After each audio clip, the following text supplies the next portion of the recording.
I feel like I still was fairly respectful. I just thought it was hilarious. Like that.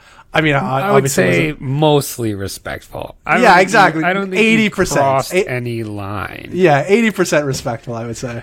Like playfully disrespectful. Exactly, like we're friends. If that's the thing. I live in playfully disrespectful.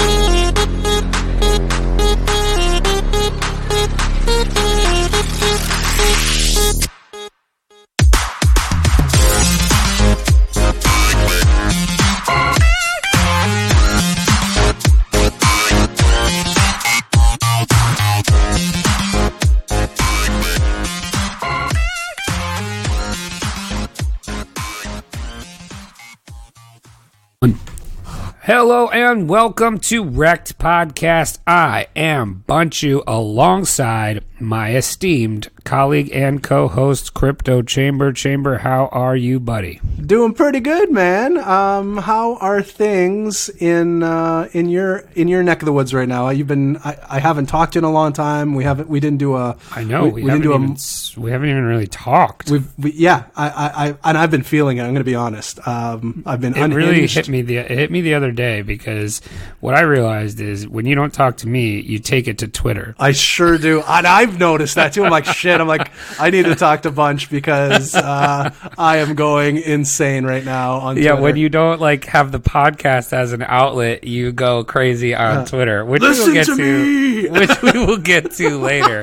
But the last time we spoke actually was last time we did a show and we had one come out on Thanksgiving, correct? Yeah. But we recorded that on Tuesday before Correct. Thanksgiving. So it has been a full week since we've done any recording of any kind. Yeah, and you hit it right on the head. You can definitely tell when I have not been able to speak to you or to anybody else. Or to the people. And we will get to that later. But in the meantime, I had Thanksgiving, which was great. Then I literally went from Thanksgiving the next morning, went to Chicago for a little trip with the wife and visited some friends. Then there I went to a training for work the last 2 days. Then I flew and I am in lovely Cranberry Township, Pennsylvania.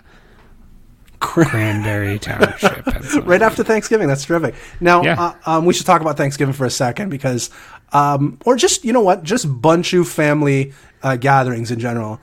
Because I'm gonna be honest with you, every picture that you've sent me of any family gathering over the last few years, the food looks like A+ every single time. Oh, yeah. So this is actually one of my favorite things about these big holidays is obviously the food, but my family is very competitive and we like to make everything a contest or a game. Mm-hmm. So for these big gatherings where we're all going to be sitting around the same table having a meal, we will actually, we all make our plate and we have contests about who has the best looking plate. And it is painstakingly judged and then voted on. and unfortunately for your boy here, I was the last 2-time running Thanksgiving champion, which is the Super Bowl. It's like, we do it for, Thanksgiving, a little bit for Christmas, Mother's Day, but like Thanksgiving is the Super Bowl. And I was 2-time defending. I was going for the three-peat, and it's hard to three-peat. It was really hard to three-peat. No. And I actually lost because, and the reason being for the vote was I didn't have enough color on my plate. Wow. So are there multiple categories that people are looking at the plate? Yes, we have the large plate and the small plate category because one of the rules is you must eat everything on your plate. Ooh.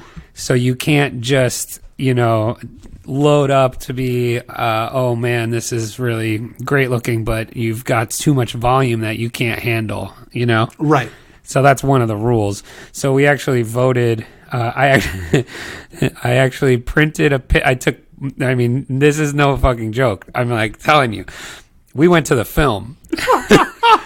You take pictures of all the plates. We printed the pictures out, and everybody voted blindly on what they liked. That's and amazing. You didn't know whose was whose. And so we had a new winner this year. My cousin's husband. So it was actually his first time at our Thanksgiving dinner. Wow! And he won. Long shot. Yeah, he won. Well, not so much. He's a chef. Oh. So he had us in the presentation category, which is what we lacked, and that's how he won. So I see. He's going to be tough to beat next year. Well, you have to bring your A game. Yeah, I know. It's not the friggin' Bush League beat up on my dad and brother anymore. I got real competition.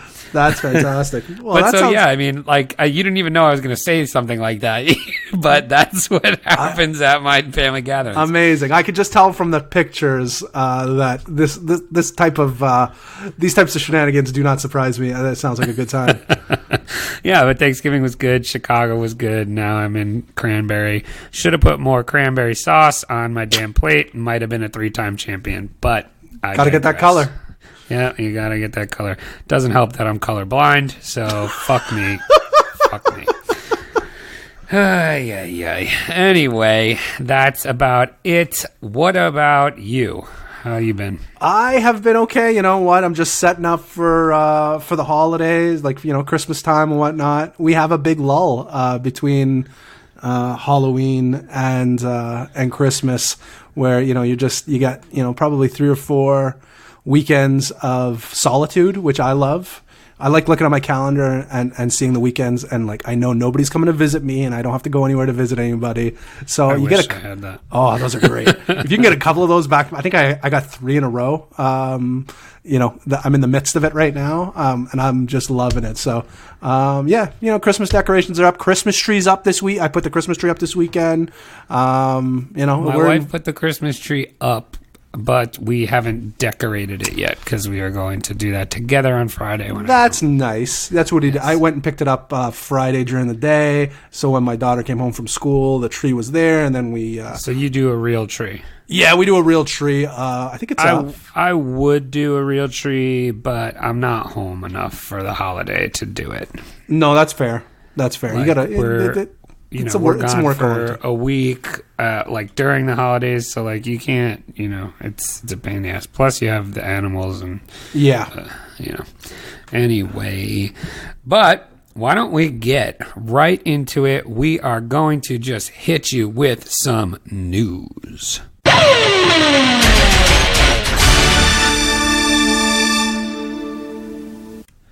Chamber.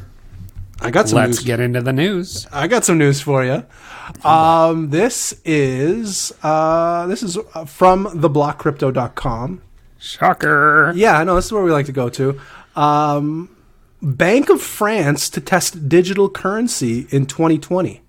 What? Yeah, I thought that we were talking before the show. You reminded me that France was pretty anti-Libra. And this is some bullshit. All of a sudden, they're talking digital currencies in 2020. So France is looking to test central bank issued digital currency in 2020, according to the news site AFP. In a Wednesday conference hosted by the French Prudential Supervision and Resolutions Authority, the central bank's governor François Villeroy de Galhau. Oh my God! I'm assuming that's correct. The language of love. Said the bank will start testing digital currency soon, and quote, will launch a call for projects before the end of the first quarter of 2020.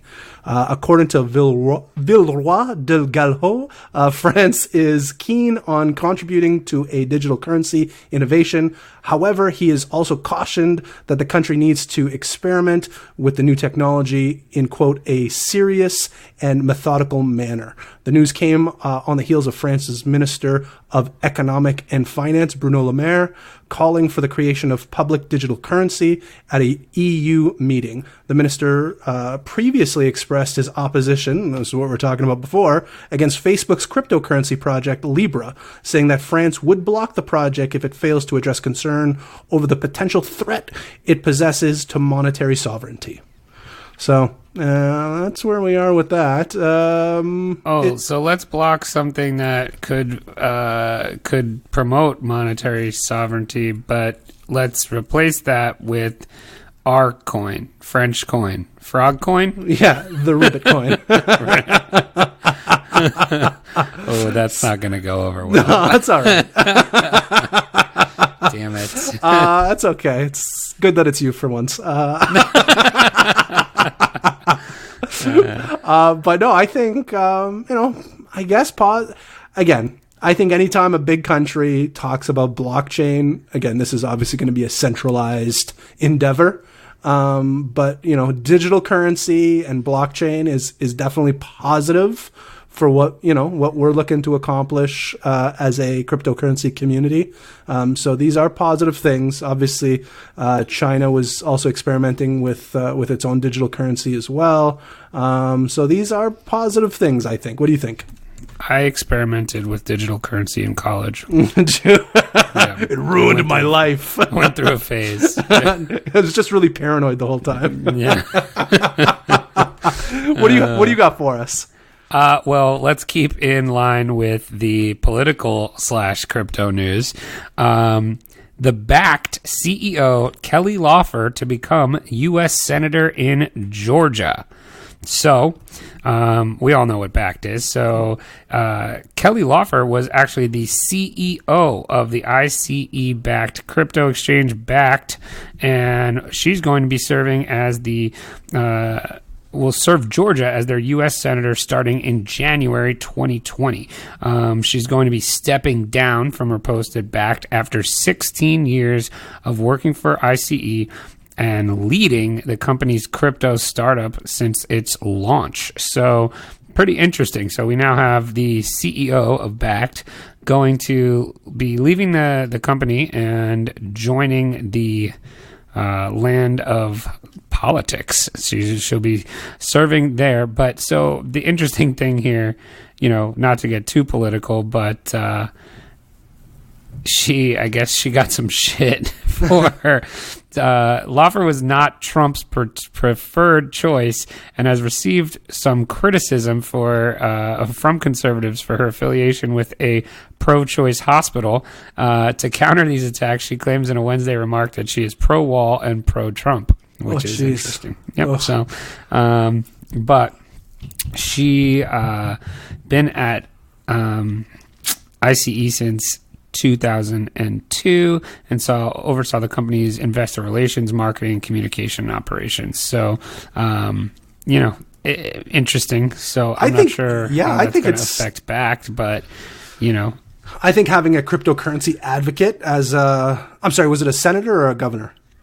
Senator. Okay. I think any sort of representation in government, especially in the U.S., with some background in cryptocurrency, I think is a good thing. No cryptotization without representation. That's correct. I think that's what they said. That being said, though, man, that sentence you read about her, her background and how she was, whatever, she had made some claims about other things and was denounced on other things. Could you imagine being a politician? Hold on, here. I'll actually read you the little paragraph here.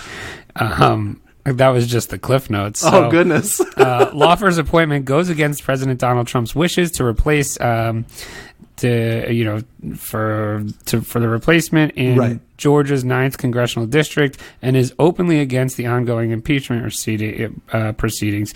Conservatives have also voiced concern over Loeffler's affiliation with Grady Health, which runs one of the biggest training programs for abortion providers in the state, and whose doctors have led campaigns against Kemp's pro-life legislative agenda. In addition, Loeffler is the co-owner of the Atlanta Dream of the Women's National Basketball Association. Oh, cool. Oh, really? Co-owns the Atlanta Dream. Nice. Which donated a portion of its 2018 ticket sales to Planned Parenthood. The Washington Post speculated that Loeffler's appointment is partially meant to add diversity to the state's Republican Party and gain the support of urban women in 2020. To appease criticism, Loeffler depicted herself as a political outsider, just as Trump, and pledged her loyalty to conservatism during a speech from the Georgia State Capitol in Atlanta.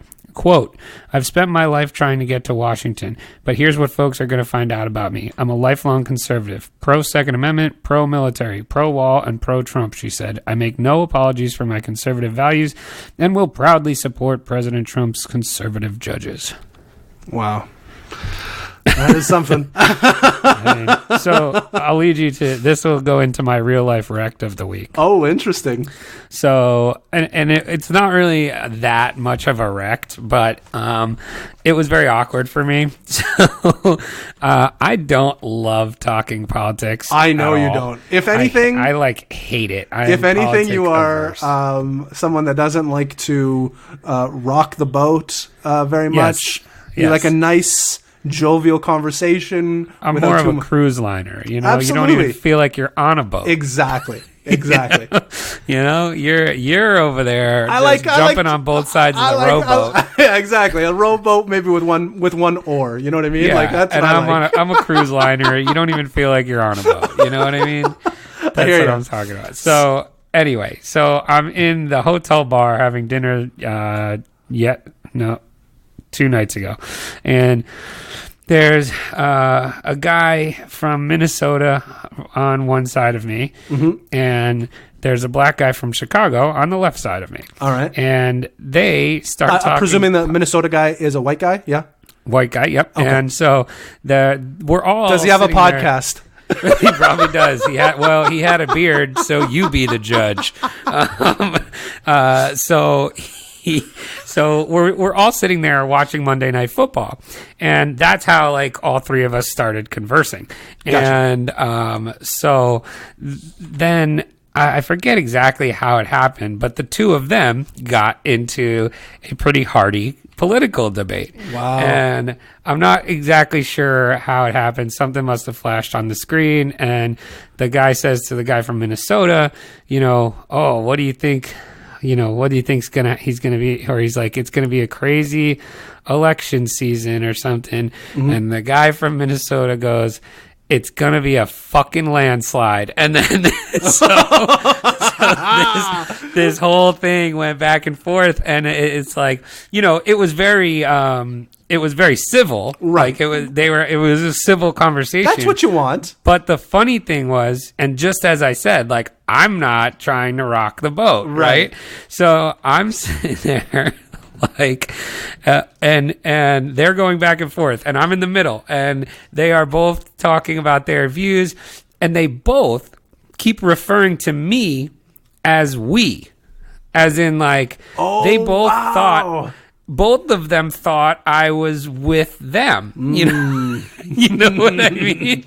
The man that doesn't choose a side is on all sides. And there you go. And I really wasn't committing to one way or another in this conversation.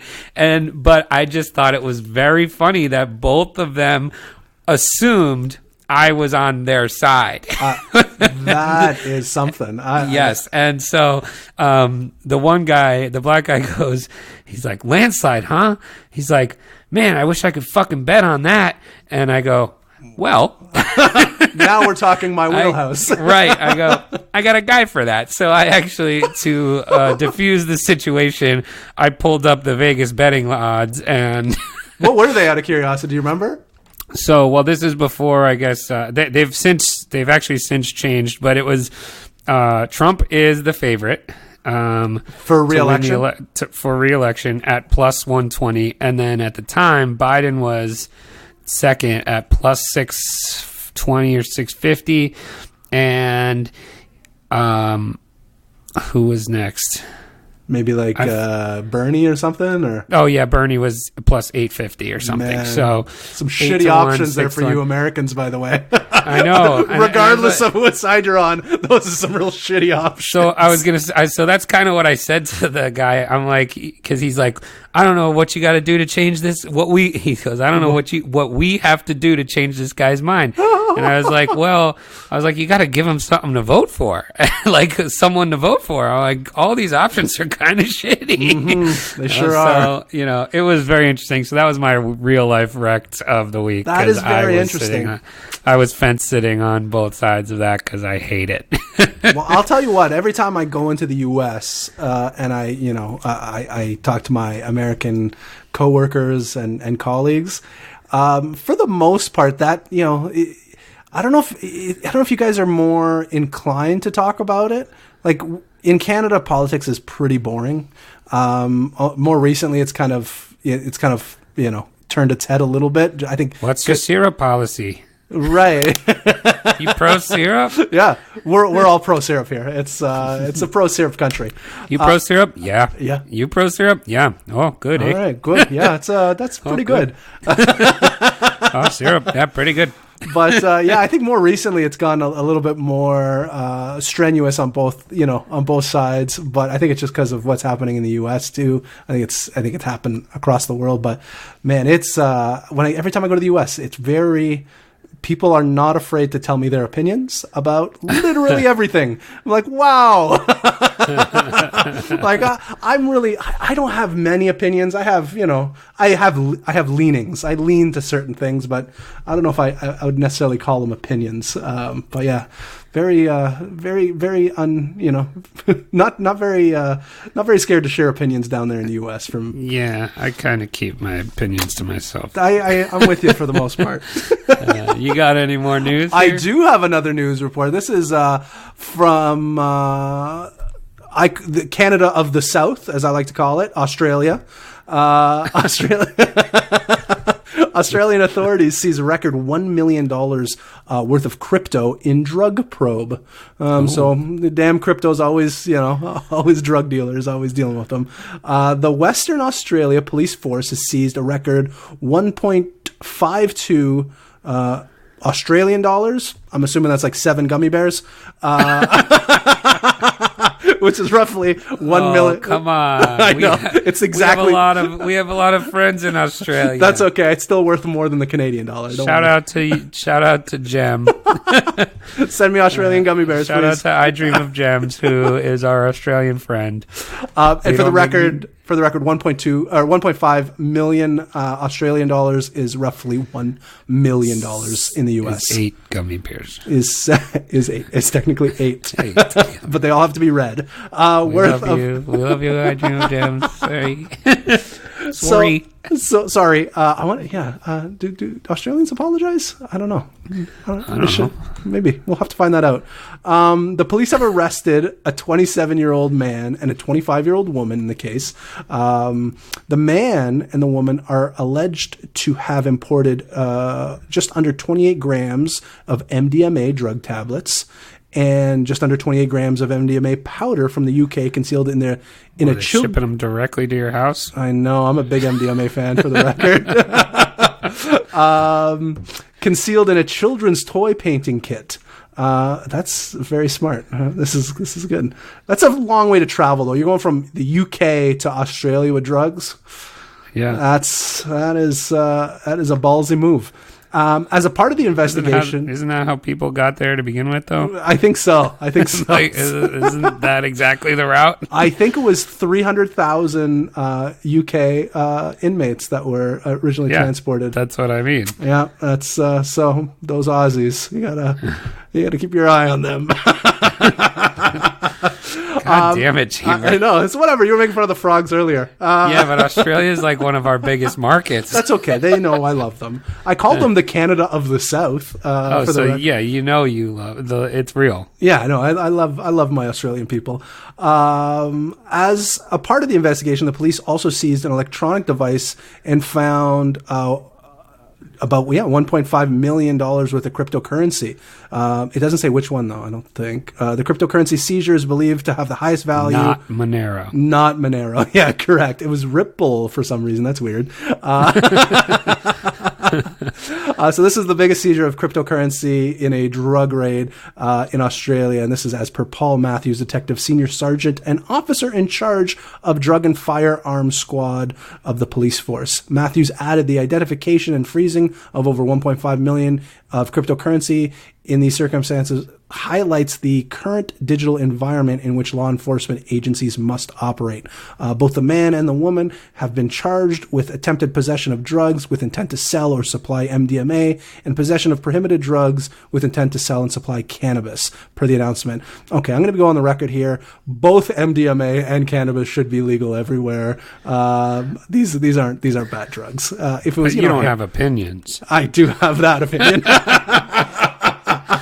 So this is I mean, if you're trafficking heroin and cocaine and that kind of stuff, I get it. But this is MDMA and cannabis are fun. Can I make a non-drug guy confession? Sure. What's that? I always thought MDMA was a band.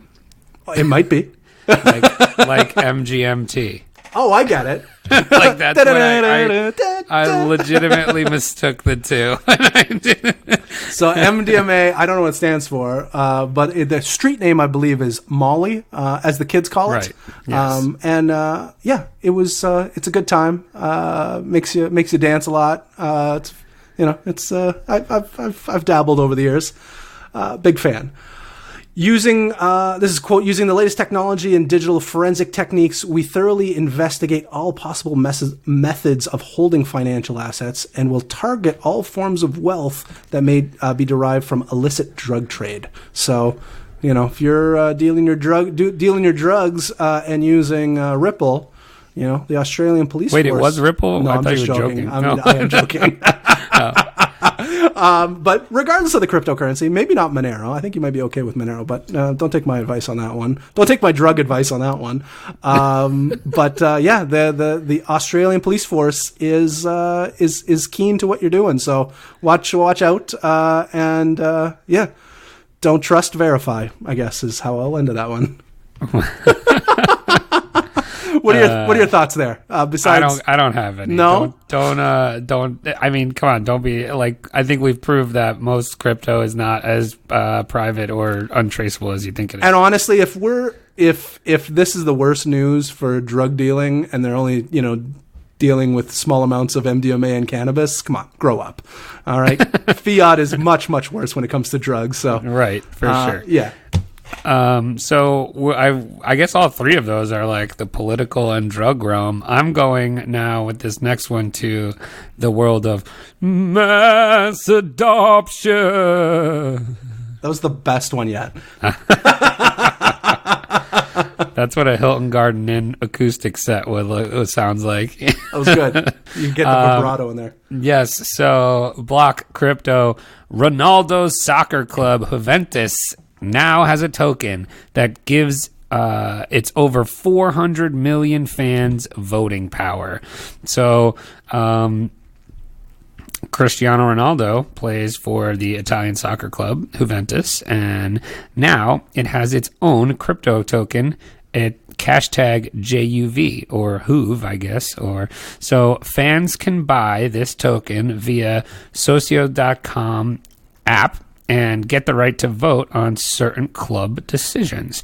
Alexandre Dreyfus, founder and CEO of Socios.com, told The Block that 99.9% of sports fans are not in the city/country of the team they're supporting. We created these fungible tokens to allow fans to have influence over some fan-based initiatives. That's kind of cool. That is very cool. Fans can cast their votes on the first poll that they're putting out to help decide which song should replace Chelsea Dagger, which is currently played every time Juventus scores a goal at their stadium. Fans have 4 options to choose from. From Blink-182, All the Small Things, wow. Blur, Song 2, House of Pain, Jump Around, and POD, Boom. Those are new awful songs. Wow. You're right. That is the worst. Why not just put like... The best part is they're I like to move it. They're probably just coming out in Italy. Only the fans who have the token are eligible to vote. The token is currently priced at around €2 a piece, so $2.20 a piece. A limited number of these tokens are also available for free via the app's augmented reality feature Token Hunt, per the announcement. That's actually kind of cool. Yeah, I think that's pretty cool. What do you think? I think we're both big sports fans in the sense that we have a team. You being the Giants. Many teams. Yes. Yeah, me being the Lakers. I would absolutely buy some Laker tokens if they had them. You totally would. And 100%. You would vote on shit all the time. Yeah, 100%. So it says that this Socios is planning to tokenize more football clubs around the world. It has already linked up 6 deals for Q1 of 2020, including PSG, Atletico de Madrid, which will be West Ham United, and I don't know how to say this other one. And they're going to be launching in Q1. They further said that dozens of clubs are ready to join the platform as well, and they'll be announcing before the end of the year. A quote here, it says, in Q1 of 2020, we'll be launching trading pairs. So, like the Hoove token versus the Chilean dollar, and they're letting fans acquire and trade tokens. Very interesting. Very interesting. I love it. Wait, the one token is currently listed on Binance. Really? Not this one, but so this. Sorry, I lied. So it's not the Chilean dollar. It's whatever the Chilean football team is. I guess. It's CHG or CHZ, and that's. Oh, never mind. Okay, I see. Sorry, I didn't do my research. That's okay. Hashtag CHZ is Socios.com's native token. Gotcha. So that's the trading pair you'll be able to do, and that's on Binance for $0.011 a piece. Nice. Interesting. I think that's pretty cool. Yeah, I would definitely get involved. We always talk about what's going to be first to adopt, and we always say stuff like, porn and gambling. We do say that a lot. Sports, we've read a lot of cool sports-related stories. I agree, and more so that the tokenization of something. Mm-hmm. Where this is not exactly that. Like governance, right? Exactly. Some governance there, but if you could, if somebody could, if they tokenized, a work of art, you know what I mean, like a Rembrandt, and you could own a small piece of that, you know what I mean, that would be a cool route to mass adoption as well. Absolutely, for sure. Are we done with news here? I think so. I think we've offended enough people. Oh, I think we have offended enough people. I think we've offended enough people for the hour. From sea to shining sea. All right. So here's something fun that we are going to do. It is December. Not to date this podcast, but it is December, and we are coming up on the end of the year. It is actually also your 2-year anniversary in crypto. Is that right? It is, yeah. I think basically I call it December 1st is my anniversary for, and yeah, it's been 2 years. It feels like it's been 84 years, but yeah, just 2 years. So we're going to play a fun little game here. At the end, or at the beginning of last year, we made predictions of what the prices would be of some things at the end of 2019, and also kind of what the biggest winners and losers might be. And so we're going to go through those. We're going to play a little game. So I don't know what we're going to call it. What do we want?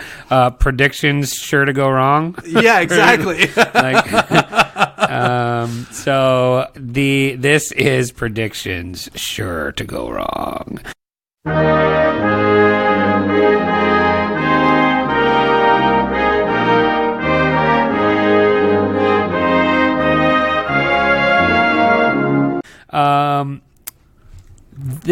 So let's start with, you want to start with Bitcoin? Yeah, let's start with Bitcoin. Okay, so first, the current price of Bitcoin. $7,228.96 at time of this recording. The total market cap is, what is the total market cap? The total market, $184.2 billion. Is that what it is? Ooh. Yeah, I have it at one second here. I have it at, I'm refreshing. It's currently 197. Okay. Yeah, 196. 197. Yeah. Yeah. Okay, we'll go with 197. BTC dominance, which we didn't predict, but that'd be a cool one for next year, at 70.95%. Fun. That is all aggressive. Right. So now, I am guessing you don't remember what your guess was. No, I do not. Okay, so we're going to do it that way first. So tell me what you think your guess was for the year end. For the year end, my guess probably would have been pretty aggressive. I'll say 13,000. So your guess was actually $13,500. No kidding. That's amazing. I do know myself. So you were obviously, I mean, there's still time for you. Right. There, technically, I think we hit 13.5 through the course of the year. Yes, but this is a year-end prediction. I'm just trying to salvage any part of this that I can. So you were at 13.5. Obviously, you need a $6,000 candle in the next couple weeks to get there. Would you like to take a guess at what mine was? Yours was probably reasonable. It was actually, I guarantee you it was lower than it currently is now. I'm going to say you said 5,500. That is incorrect. I actually guessed higher than its current Really? price. Okay. I said $8,500. Wow, you're pretty close. I'm close. I could get there. You could absolutely get there. You absolutely could. All right. The next one we have here is Ethereum. Shit. Oh, this one's going to be painful. The current price of Ethereum is $145.74. Chamber, what did you guess? 500? You went higher than that. Oh, I went even higher than 500? Yes. Oh my goodness. 750. No, you went 625. Oh, that is aggressive. That I don't think ever touched that this year. It did not. No. It did not. I think at best, maybe we hit 3 and change. Yeah, that sounds about right. Like 330, 350, yeah, something that sounds like right. that. Care to wager what mine was? Oof. I'm gonna say yours was like 300. 275. Okay, that's pretty good. I could still get there, I guess. You could. That would be a big But pump. I mean, it needs to double. Yeah. I don't think it's getting there. But that's interesting. So let's see here. Your biggest loser pick. There's not really much way to, I guess, quantify this really. Right. So next year we need to do things that we can actually. I guess if we had like where its place was on, or maybe total market cap lost, something like that, or its place on the. Okay, well we can look these up, but they could still. But we'll go through them still. So I'm going to say that what I would have picked for biggest loser would have been Ripple. You picked Bitcoin Cash. Okay. All right. That makes sense. As the biggest loser. So, I think maybe how about let's go back and look what it was in the rankings at that time last year. Yeah. Let's see. So Bitcoin Cash, it's still the number 5 market cap. Number 5. So January, first week of January 2019 was number 4. Okay, and what was its cap? 2.9 billion.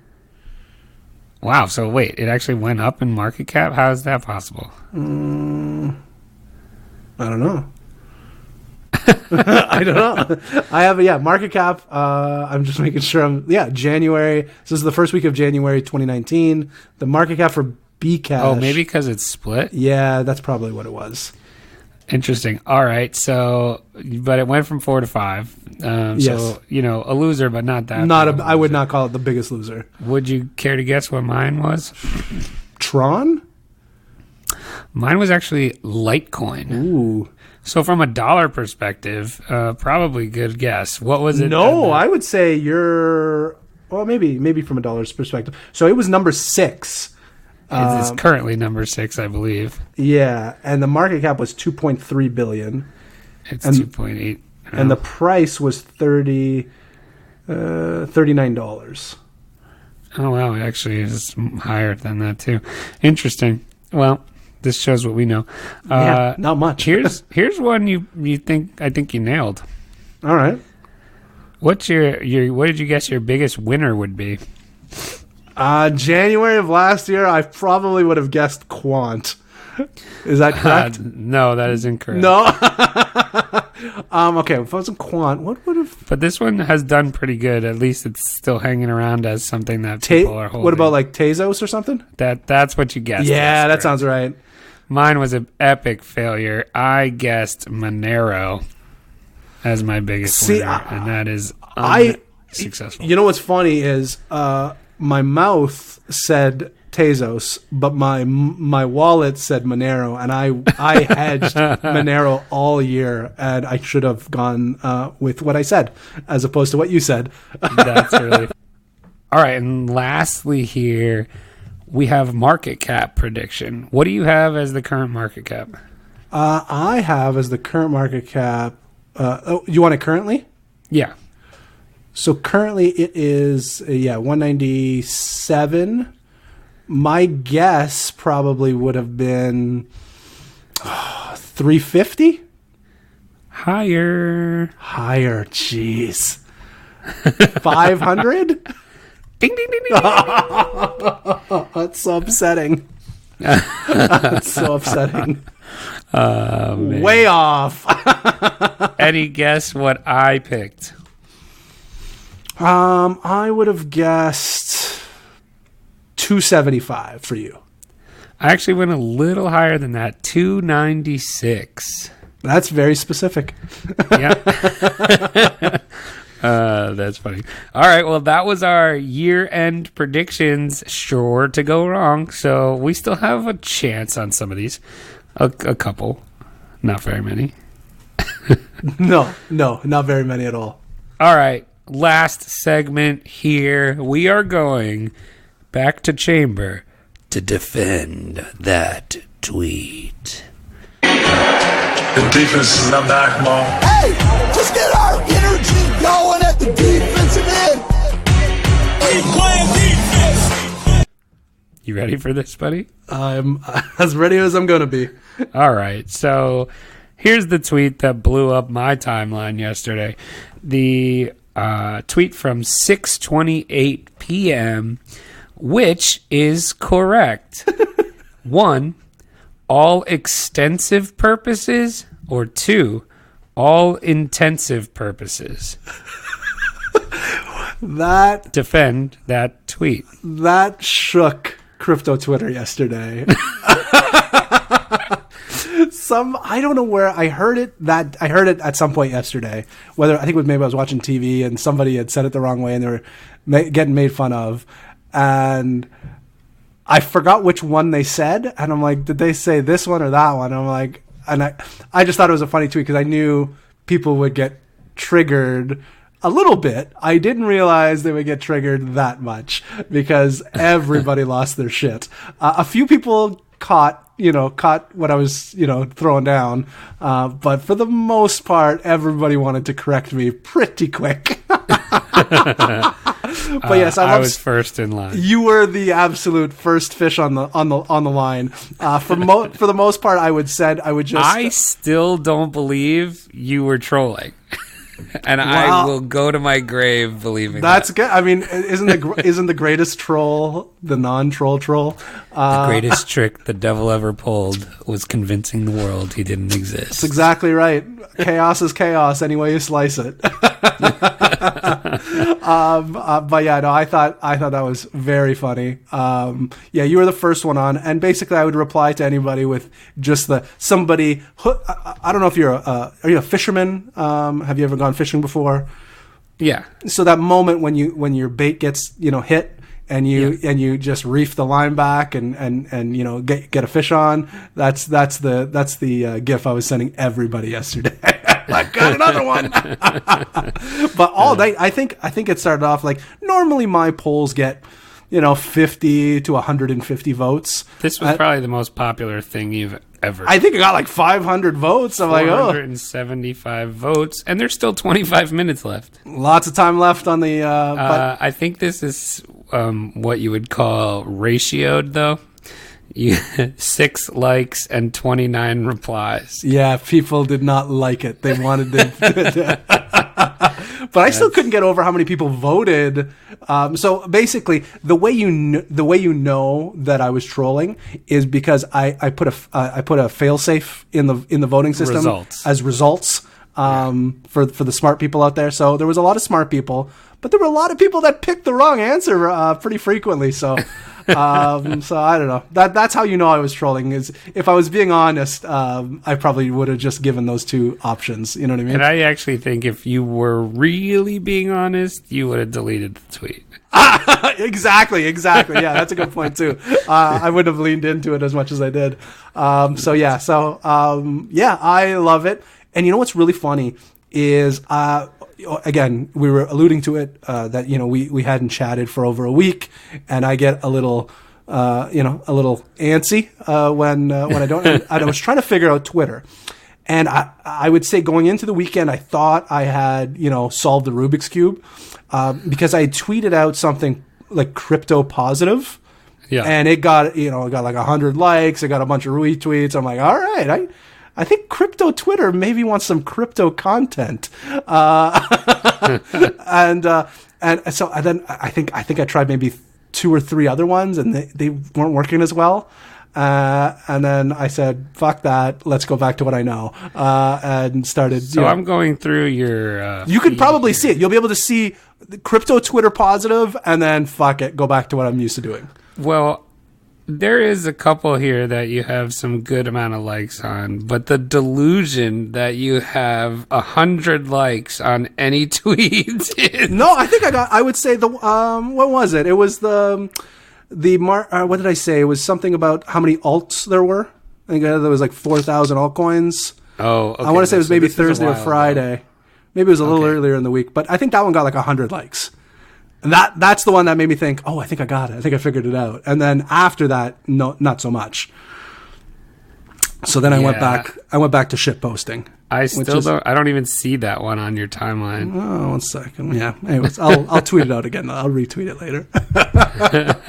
But right. So I thought I figured it out, and then I didn't, and then I just went back to what I like to do, and it's just, be funny and talk shit, and that was and get people riled up. Which is next tweet. I mean, I think this is all we need for the there was 2 yesterday. And this was also from yesterday. An hour later, 7:20 p.m. This is a quote tweet that you put out. 6 likes only. Yeah. Ask for podcast recommendations. Shocked when he gets recommended a bunch of white dudes. Probably bearded white dudes, if we're being specific. Defend that tweet. So, this is from Andreas Antonopoulos. The reason I was aware of his tweet was people were gracious. So he had tweeted out something about, what are some good podcasts that I could go on, something along those lines is, recommend some podcasts. I'd like to do some interviews, blah, blah, blah, blah. And, some of our listeners were gracious enough to recommend REKT podcast. And so that, I go on the REKT podcast account. I like it, good stuff. And then, I don't know, I want to say maybe it was like 45 minutes later, there was another Andreas tweet. And it was like 4 hours later, actually. So 4 hours later, there's this other tweet where he basically, do you have it in front of you? Can you read it out? Yes. Fantastic recommendations for podcasts. I think we've covered almost all, in caps, the white male podcasters I should visit. How about some other shows? Not American, not investment, not finance, not men, not white.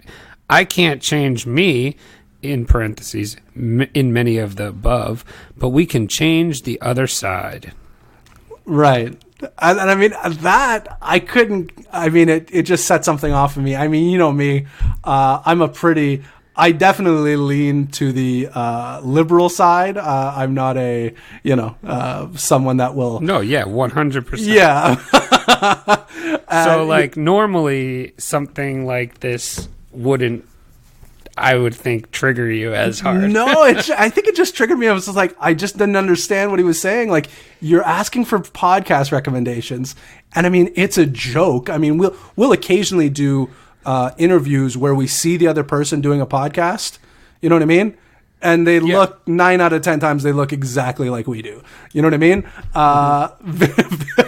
And I was shook. I'm like, you're asking for podcast recommendations, and then like it just seemed like those people that get on their high horse and like want to make them. It's called virtue signaling. Thank you very much. I knew there was a term for it. Virtue signaling. I still don't know what it means, but I think that's what we're talking about the same thing. I don't know. I think like there's a rainbow involved. I'm not even sure. Right, exactly. I'm not sure what's happening there. But yes, that's what I felt like he was doing. I'm like, it's 100% what he was doing. I'm like, you're just trying to make yourself look better. I don't know what you're trying to do exactly, but if you're wanting to go on a podcast, 90% of them are going to be white dudes because that's who do that. That's who creates podcasts. It's unfortunate. Especially crypto podcasts. I mean, like it's just, it is what it is. But there aren't very many. There are some, we got some, I think, Lauren Shen, does a great podcast. And hers is 10 times better than ours. I mean, and 1,000 times more popular. Right. But they're few and far between. Shout out to Naomi Brockwell. Or I was going to say, Wendy. shout out to Cigars and Crypto. But I mean, yeah, they're definitely fewer and far between where we could name a billion 2-man lineups of white dudes that have a podcast. You know what I mean? And it just seemed, I don't know, it irked me in a way. And I tease, and I don't like to, I'm not aggressively trolling people. I like to tease people a little bit and poke fun and kind of expose the wound a little bit. You know what I mean? Playfully disrespectful.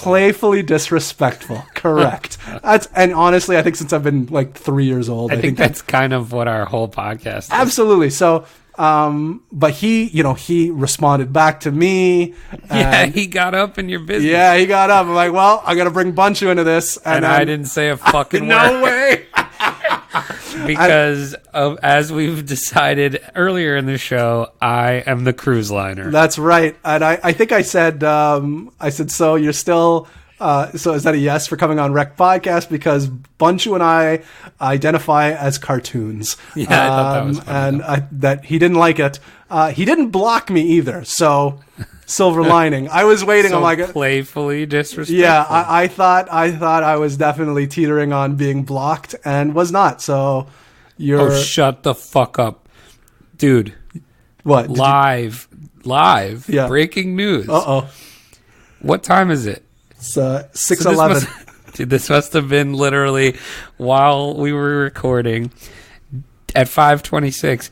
Dear REKT, we are pleased to inform you that your request to interview Andrea Santalopoulos has been granted.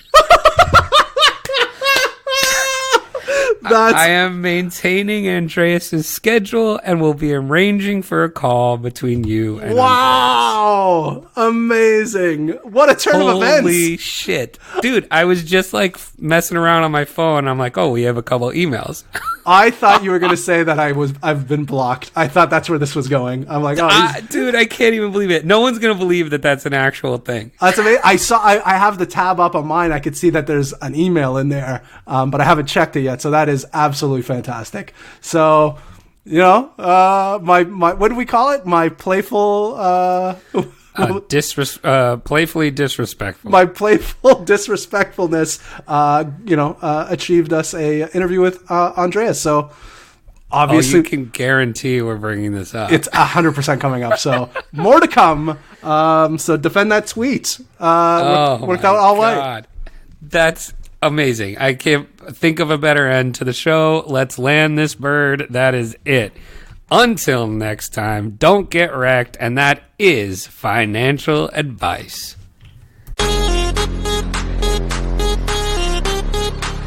Hey everybody, thanks for listening. You can help support us by giving us a 5-star review on Apple Podcasts and become a REKT patron by signing up for a monthly tier on patreon.com. That's patreon.com/REKT podcast. Don't get wrecked.